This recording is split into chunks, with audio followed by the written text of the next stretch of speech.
Welcome back to Modern Parenthood Podcast. Today, we're going to talk about your questions, myths, and what no one tells you about third-party reproduction. That is donor egg, donor sperm, and surrogacy, and how you can utilize these to have your miracle baby.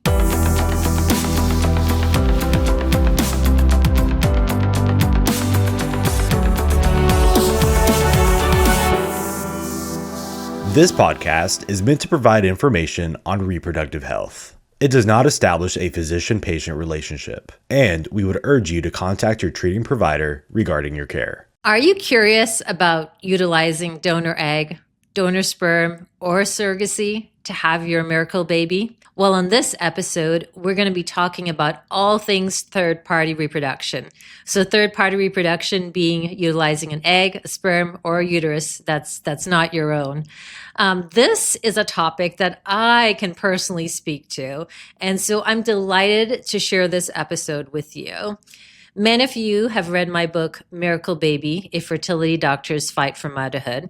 So you know, in my story, I had a very low egg reserve. So I did 5 egg retrievals to have my only child. But after the 3rd or 4th egg retrieval, I started telling my husband, I said, we got to consider donor egg at this point in time. I just can't keep doing this where I'm making such few eggs at retrieval, only 4 to 6 eggs. And the average is about 8 to 10 eggs per retrieval and 15 to 20 in some very high responders. And with me making only such few eggs and then being of advanced reproductive age with a lower egg quality, after the 3rd or 4th egg retrieval, I told my husband, let's just do donor eggs. I'm tired of doing the same thing over and over. My eggs are not good. We just need to get a 21-year-old egg and do this. So I will explain to you what the donor egg process is like. If you've read my book, you will also know about donor sperm. So before I met my husband, I was one of those career women. I grew up in an immigrant family, and the only way to work my way up in this world is through education. So I put my education first and my career first. And then I got to my late 30s and realized I forgot to get married and have a baby. And so I knew at that point my eggs were deteriorating because of my age, and I did a cycle of IVF with donor sperm. And so I'm going to talk to you about donor sperm and what it's like to pick a donor for your donor sperm. And then we're also going to talk about gestational surrogacy. So I have my only child via gestational surrogacy. I found out the hard way that I was born with a congenital heart defect and should probably not carry my own pregnancy. And so started off this process with finding a surrogate. And I'm going to describe to you what that process is like and how you should go about doing that process. So stay tuned. We're going to talk a lot about donor egg, donor sperm, and surrogacy. Let's first start off with donor egg. So how do you even know if you need a donor egg? So typically, if you're going to utilize donor egg, you're borrowing an egg typically from a woman in her 20s who has a good egg quantity and quality. And you're most likely borrowing an egg from a woman in her 20s because your egg quantity and quality are much lower. You probably have done several egg retrievals with very poor outcomes. You probably have had several miscarriages, and your doctor may have recommended donor egg from the get-go before you even started IVF, just based on your testing, meaning your testing was so severely abnormal, indicating very poor egg quantity quality. They may have told you from the very beginning you need donor egg. So let's talk about what donor egg is. So donor egg, you get to pick the donor. I don't pick the donor for you. No one else picks the donor. You pick the donor. Now, you can pick a donor based on physical characteristics, hair color, eye color, ethnic origin. You also get to read short essay answers to questions like, why did you become a donor? Tell me about your favorite place on earth. Tell me about a dream vacation. So you get some glimpse into this person's psyche and maybe even form a relationship on an emotional level without ever truly knowing who this person is. So you pick the donor. Everyone in my practice, all of my patients, whether they're utilizing donor egg, donor sperm, or surrogacy, they will meet one time with a therapist. And that meeting is to be sure that they are comfortable moving forward. And before they get to that meeting with the therapist, it already takes a lot of effort and a lot of soul searching for them to come to the fact that they probably need donor egg, donor sperm, or surrogacy. I will tell you when I get the letter from the therapist, for me, I read the letter real quickly and I check the box. They've seen the therapist and we're ready to move forward. For you, as the person who's going through this process, you get so much more out of meeting with this therapist. They want to be sure that you're comfortable with this process. You've thought it through. Things like, are you going to tell the child they were conceived from donor egg, donor sperm, and surrogacy? What if the child asks questions? What does that mean in terms of bullying at school? Or will they feel different because they were conceived from donor egg, donor sperm, and or surrogacy? So you get a lot out of meeting with the therapist. Will you tell the child about how they were created? And if so, when? There are lots of children's books today that teaches children, hey, you were created with donor egg, donor sperm, surrogacy. So meeting with that therapist is very important in this process. So once you've met with a therapist, you start looking at donor profiles. Before looking at donor profiles, there's kind of two ways to go about this. You can do anonymous donor eggs, which 99.99% of people will do. It's very rare I have someone utilize a known donor. So a known donor would be your younger sister or friend who wanted to donate eggs to you. The family dynamics have to be pretty solid to utilize a known donor. You don't want your younger sister thinking she just created a child with your husband. It has to be the right family dynamics and the right family that will do that. I will tell you, most people utilize anonymous donor eggs. Now, anonymous donor eggs, there's fresh donor eggs and frozen donor eggs. So let's talk about the difference between fresh and frozen donor eggs. A fresh donor has not undergone the IVF cycle to create the eggs for you. She could have donated to other couples in the past, but the cycle for which she's going to donate the eggs to you, that cycle has not happened as yet. So she would come and see me. We would do basic testing to make sure her egg reserve is still good, even though she's donated in the past. And then she would go through the IVF process from scratch, meaning taking the injections, coming in for the monitoring visits, and then undergoing the egg retrieval. Frozen donor eggs, the donor, the cycle for which she was going to donate those eggs to you, that cycle has already happened. So that donor has already done the screening, meaning the testing to make sure her egg reserve is good. That donor has already undergone the retrieval, and the eggs are frozen as eggs in a bank.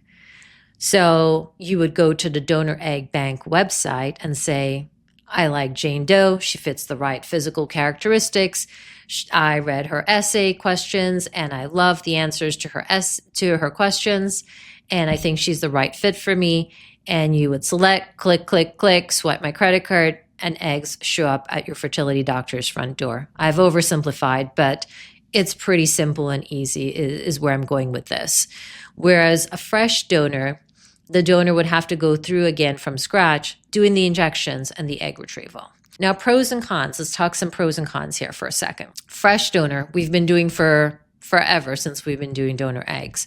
Frozen donor eggs have really only become popular in the last decade or so. Fresh donor, let's say a donor makes 16 to 18 eggs at retrieval.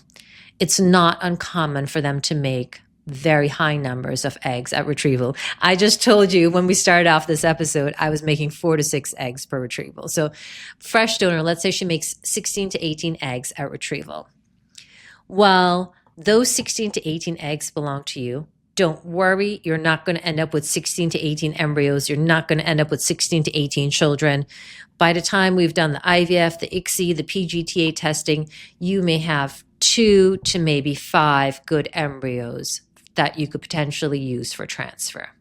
Frozen eggs. Now, the donor has done the egg retrieval, and the eggs are frozen as eggs. When you go to buy a batch of eggs, so a batch is a small collection of eggs. When you go to buy a batch of frozen eggs, per batch, depending on which frozen egg bank you're utilizing, per batch, there are only 6 to 8 eggs per batch. So instead of your starting number being 16 to 18, as it was with fresh eggs, your starting number is actually 6 to 8 with frozen eggs. And the eggs have been pre-frozen once as eggs. So you would get the eggs, thaw the eggs, fertilize with sperm, create the embryos, do the PGTA testing, refreeze as embryos. You may get 1 to 2 maybe good euploids for transfer. So frozen eggs, you're going to get fewer embryos for transfer, and therefore giving yourself a little less likelihood of pregnancy success rate than with fresh eggs because you have fewer to pick from. Now, a lot of patients have gotten around this, and they will buy 2 batches of frozen eggs. So now, instead of their starting number being 6 to 8, their starting number is right back up to 16 to 18. And they don't have to wait for a donor to go through a cycle from scratch as with a fresh egg. They can literally buy the eggs and have the eggs show up at the IVF lab in a timely fashion. So pros and cons in terms of success rates, number of eggs, number of embryos, and time to getting the embryos created.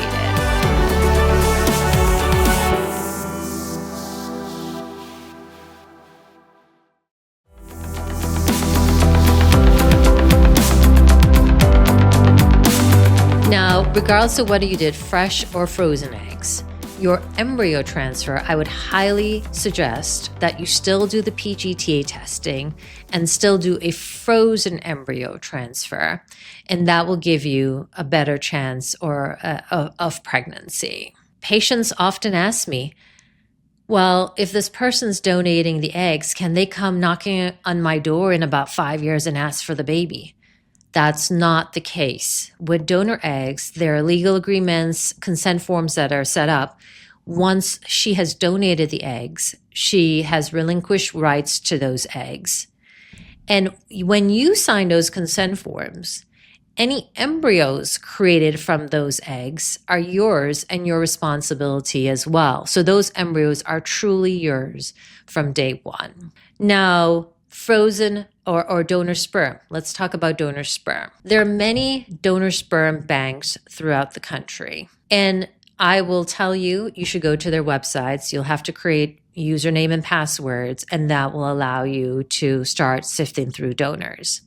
Now, many of these websites have ways for you to create your wish list. So you would plug in what hair color, eye color, etc. you're looking for in your donor, so physical characteristics.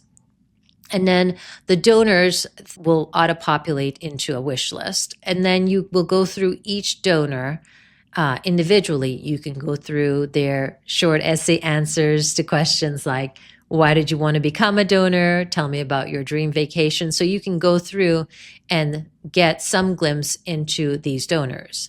Some of the donor sperm websites will allow you to see pictures of the donor when they were a baby. Some of the donor sperm websites will allow you to hear a voice recording of the donor. Some of the websites have celebrity lookalikes, so they will say this donor looks like Brad Pitt or Denzel Washington or my favorite Jason Momoa. So you can get some idea what you think the donor may look like. Some of these websites will also have what's called first impressions, meaning someone who works for the donor sperm bank will say, when Mr. John Doe walked into our office, the first thing I noticed about him was his pleasant smile. So you're going to get some glimpse into what you're looking for in this donor. You're not just selecting a donor randomly. You're getting an opportunity to pick based on what feels right for you for the donor sperm. Couple of things. with picking donor egg, donor sperm, there's something that we do as part of your initial testing, something called genetic carrier screening. So genetic carrier screening looks for recessive disorders in our population. So all of us carry genes for certain recessive disorders. If you carry a gene for a recessive disorder, you are just a carrier, but will never get the disease. And it only becomes a problem when a child gets one copy from the egg and one from the sperm. And then with 2 copies, will actually have the full-blown disease. So let's say we did your genetic carrier screening, and I'm making up an example. Let's say you are a carrier for sickle cell. You want to make sure your donor sperm is not a carrier for sickle cell so that the embryo or the resulting fetus does not have 2 copies of the same gene. And so when you go to pick your donor sperm, and the same thing applies for donor egg, is you want to make sure the egg and sperm are not carriers for the same genetic disorder. Additionally, for the donor sperm, and even for the donor egg as well, blood type does not matter. So you don't have to pick a donor sperm that matches your blood type, is what I'm saying. So blood type does not matter. You will see something called CMV. CMV stands for cytomegalovirus, and you'll see this in the donor sperm websites. Cytomegalovirus is a very, very small microscopic virus. And in the old days, when pregnant women were exposed to this CMV virus, they could be very sick. The virus could be transmitted to the growing fetus. The fetus can have abnormalities, or she could lose the entire pregnancy. Well, the donor sperm banks wants you to know about CMV. They want you to know that they've prepped the sperm very well and they've washed it really well, but their washings still cannot 100% get rid of small viruses like CMV, cytomegalovirus. So what I will say, if you are a female utilizing donor sperm, your doctor, like myself, we would test you to see if you have the CMV antibodies. So if you already have the antibodies to CMV, then you've been exposed and you have the antibodies, and picking a CMV positive or negative donor sperm does not matter. But if you do not have the antibodies to CMV, then you really want to pick a CMV negative donor. And by the way, don't panic if you have antibodies to CMV. CMV is a very common virus. I do not treat this like a sexually transmitted disease. I treat this like the flu virus. More than 50% of the world's population have been exposed to CMV and already have antibodies to CMV. So if you have the antibodies, you can pick CMV negative or positive donor. If you do not have the antibodies, stick with CMV negative donor. Now, in our last episode, we talked about IUI and IVF. When you see your doctor and they make a recommendation for IUI or IVF, let's say you're going to use IUI, then you want to buy sperm that's IUI prepped already. So the sperm, it will say on the website, you're buying IUI sperm, intrauterine insemination sperm. If your doctor suggests that you do need IVF to get pregnant, then it does not matter what preparation of sperm you buy from the donor sperm bank, because your IVF clinic goes one step further in preparing the sperm. So you can buy any preparation of sperm from the donor sperm bank. IUI prep sperm, ICI prep sperm, ART, which is artificial reproductive technology, prep sperm, or IVF, in vitro fertilization prep sperm. It doesn't matter. We still prep it one step further for the IVF process. So that's your donor egg and donor sperm. Now let's talk about gestational carrier or gestational surrogacy. Now, first of all, how do you know you need a gestational carrier or a gestational surrogate? People like me, I was born with a heart defect, probably not a smart idea to carry my own pregnancy. So there are women who being pregnant can actually be detrimental to their health. There are women who have had previous hysterectomies. For fibroids is probably the most common one. There are women who are born without a uterus or have a uterine anomaly. So let me talk about that for a second. When you and I, as females, were growing in our mother's uterus, so in those 9 months of gestation before you and I were born, we developed all of the organs in our body. Our heart developed, our brain developed over those 9 months. Our reproductive organs also developed over those 9 months. What happens is the uterus and fallopian tubes in the growing female fetus starts off as 2 separate tubes. Over time, during those 9 months, the tubes fuse to each other, and then the middle portion recanalizes and opens up into the uterus. So this area here is the uterine cavity. And then there's an extension here, as well as an extension here where the fallopian tubes would be attached. Now, there can be impairments in either the fusion or the recanalization of the uterus. So if there's an impairment in the fusion, meaning the 2 horns did not fuse well, you can end up with a bicornuate uterus, meaning 2 horns. If there is an impairment in the recanalization, you can end up with a septum in the uterus, meaning there's a septum dividing the uterus. It then completely recanalize. Bicornuate uterus, we say try to get pregnant, and hopefully you can get pregnant and not undergo preterm labor, or you can take the pregnancy much further along where the fetus can survive in the NICU. Some women may not be able to get pregnant though, and some women may have miscarriages or early pregnancy loss. Septated uterus, if there's a septum in the middle of the uterus, those we can open up surgically from inside the uterus. And we see great improvements after surgical removing of that septum, where the woman will be able to get pregnant and take it to live birth. There are some women that have abnormalities in that fusion or that recanalization. There's some women that don't even have the actual 2 horns they never developed, where we call it complete Mullerian agenesis. It never developed. And those women, so women with congenital uterine anomalies, may also need to have a gestational carrier or surrogate, as well as women who are sick. They have certain medical conditions that will prevent them from being safely pregnant. All those women should consider a gestational carrier.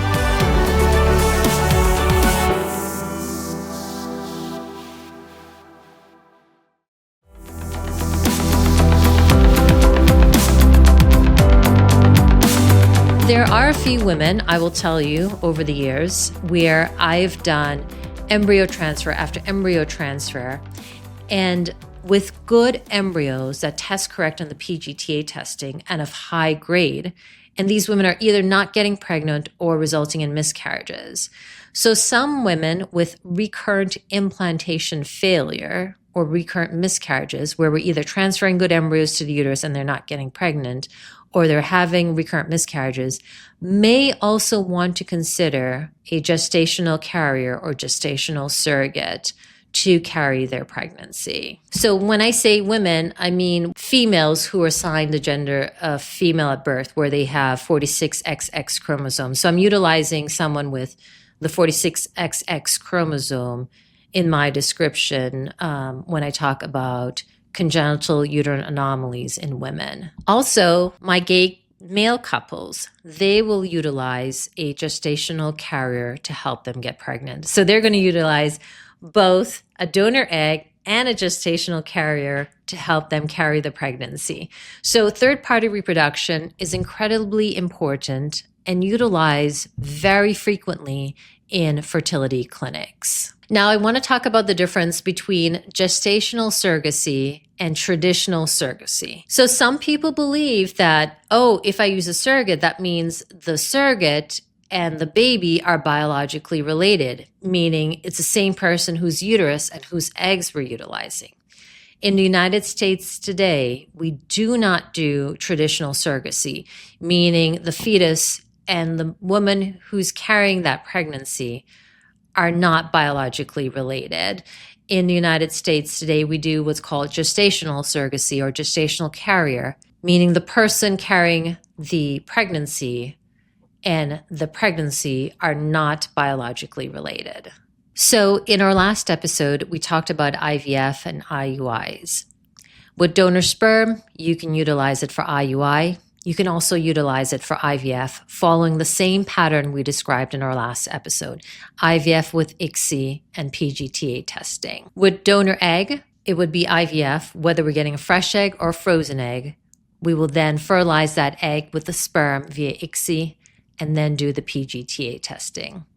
Similarly, for gestational surrogacy or gestational carrier, we would do IVF, create the embryos, and then transfer the embryo to the gestational carrier.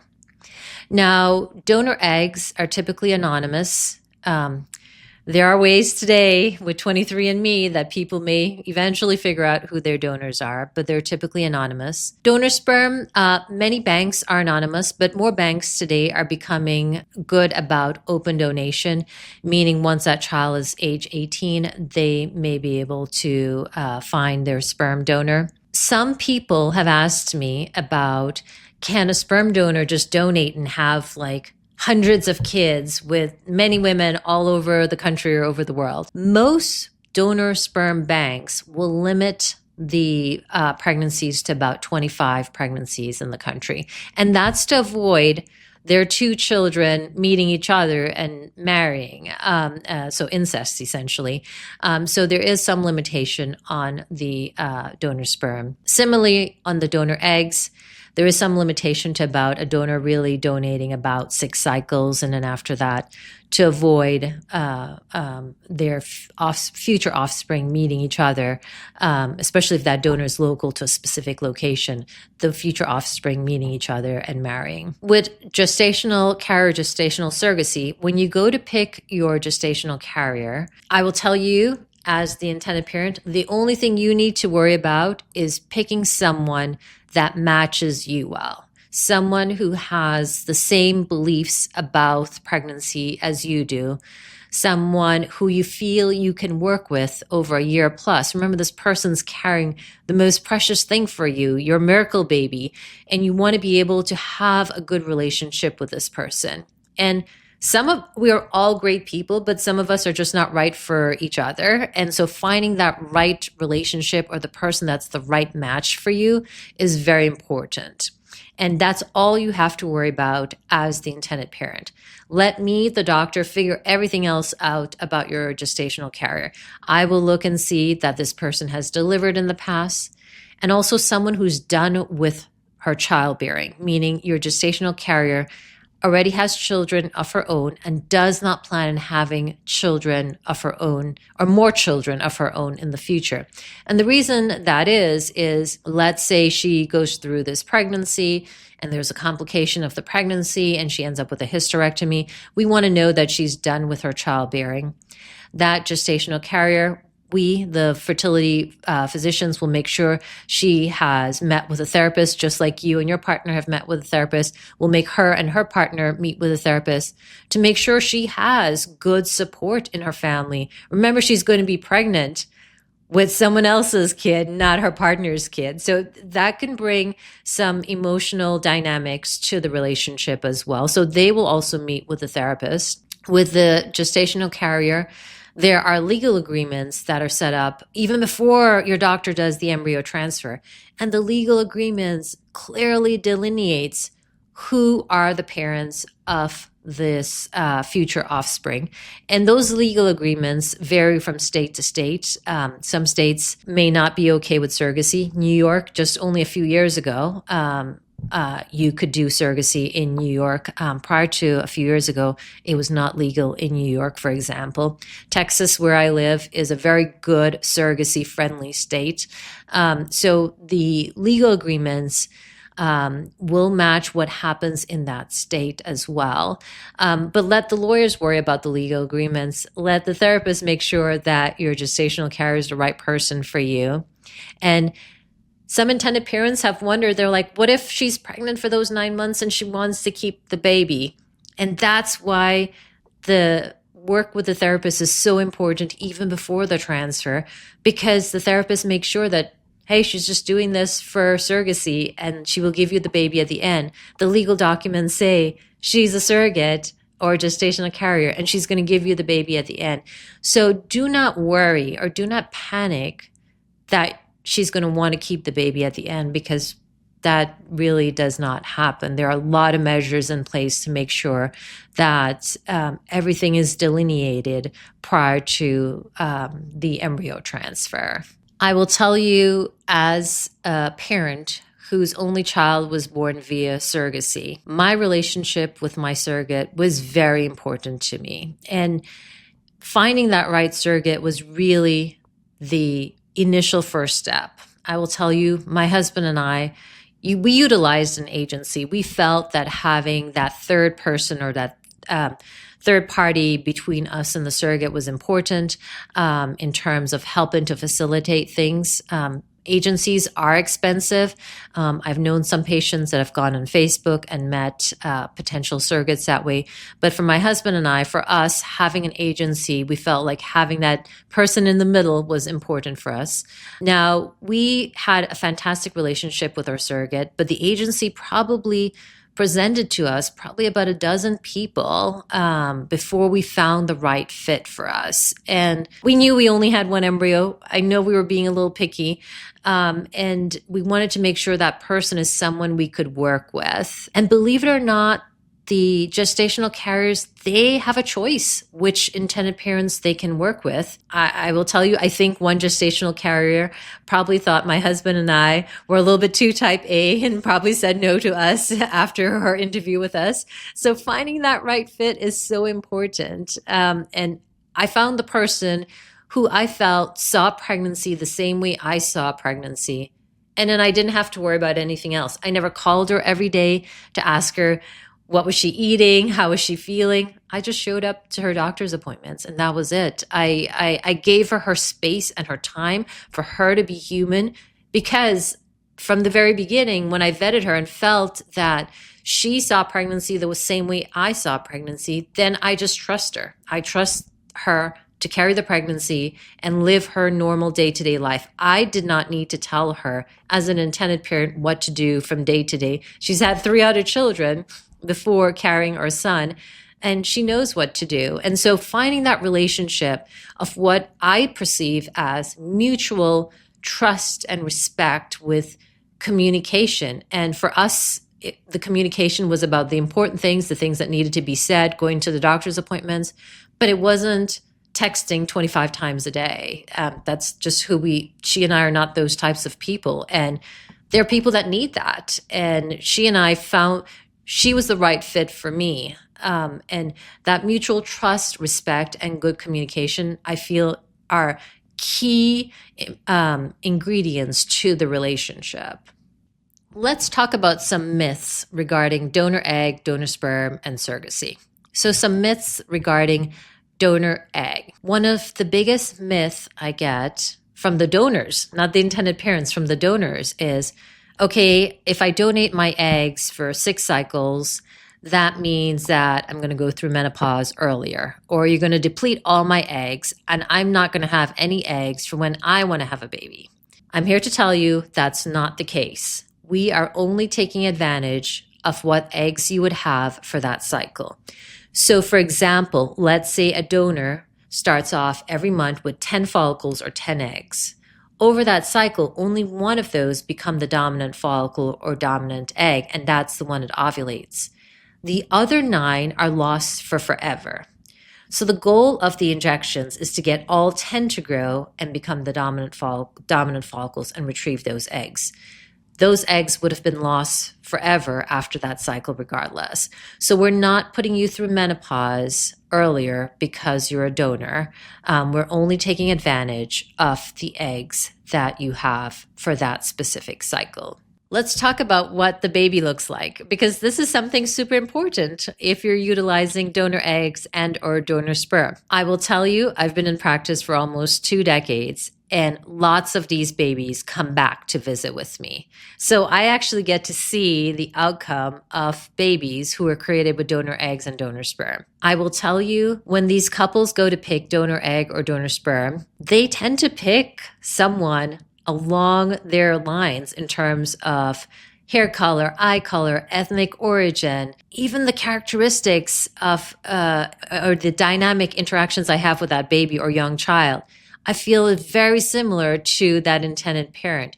So picking the donor egg or the donor sperm that fits you well is so important. And you get to choose if you want to tell your child if they were created from donor egg and or donor sperm. It's a big undertaking. Are you going to tell them? And when will you tell them? When are they psychologically ready to hear this? And will they be treated differently by other members in your family or by society or by classmates? These are all things to consider. And I'm telling you today, our society as a whole are becoming more and more open about our journeys and experiences. And we realize that none of us have it amazing. Like none of us are living a dream. Everyone's going through their own struggles. And we realize whether it's infertility or something else, we realize that, hey, seeing and recognizing this person going through this, and this is what they had to do, donor egg or donor sperm, to have their child, it's okay. And to celebrate that they were able to achieve a pregnancy with donor egg, donor sperm, or surrogacy. I will tell you, for my own son, he knew from day one, or as soon as he could start understanding, that his mother was born with a heart defect and I did not carry him. But when he looks himself in the mirror, he sees me. He has my characteristics. I'm his mother, even though I did not carry him. So you get to pick or decide if you're going to tell your child if they were conceived with donor egg, donor sperm, and or surrogacy. And I'm also going to tell you as well, there are things that are called 23andMe and all these more sophisticated genetic testing that are available out there today.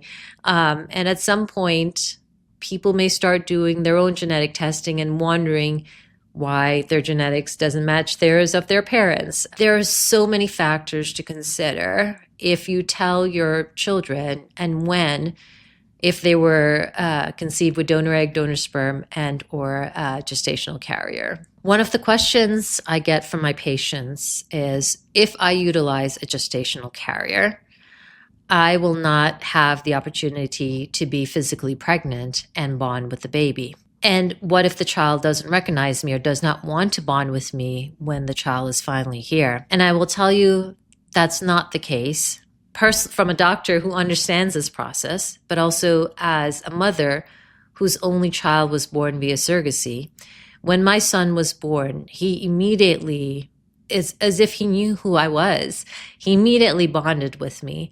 And that bond continued to grow over the last many years. Another myth that I get about gestational carrier or gestational surrogacy is that the baby may look like the gestational carrier, gestational surrogate, or may have the DNA or the blood type of the gestational carrier, gestational surrogate.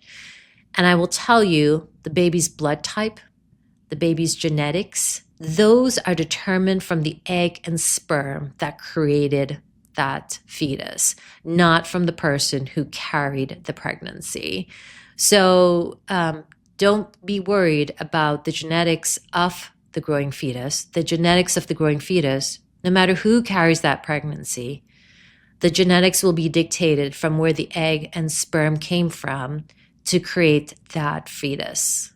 Another myth I want to debunk is that the gestational carrier does surrogacy or carries a pregnancy for someone else just for the money. And that is not true. While they do need to be compensated for their time and risk of being pregnant and delivering a child 9 months later, many of these women are truly doing it to help someone else out. I will tell you, the woman who carried my only child, she did IVF to have her 3 children, and she had a couple more embryos left over. And instead of having 5 children, she decided she would carry a pregnancy from others to get around the fact that she never utilized her remaining embryos.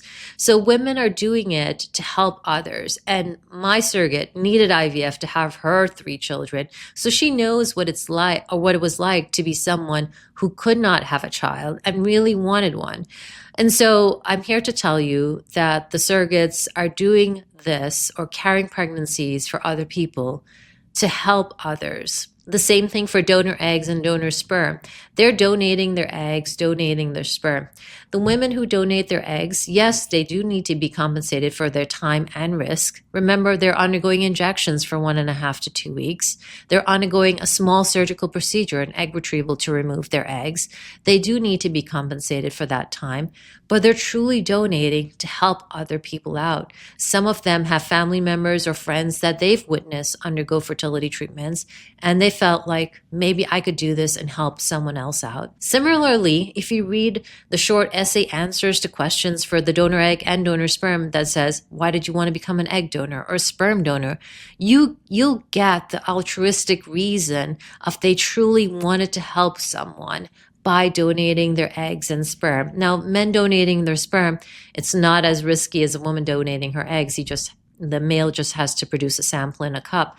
But they're doing this to help others. And so utilizing donor egg, donor sperm, and or surrogacy should not be anything you're shameful to say that you've utilized third-party reproduction, because the people who donated their eggs, sperm, and or uterus to help you did this for altruistic reasons, because they wanted to help someone else with something they could utilize in helping someone else.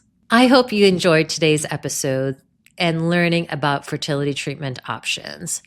I would love to hear from you. If you have questions, if you have suggestions for things you want to hear about in future episodes, please like, follow, and subscribe, and send me your questions to themodernparenthoodpodcast at gmail.com. That is themodernparenthoodpodcast at gmail.com. I want to hear from you. I want to develop this podcast tailored to you and your needs and what you want to hear, and get you the answers to your questions.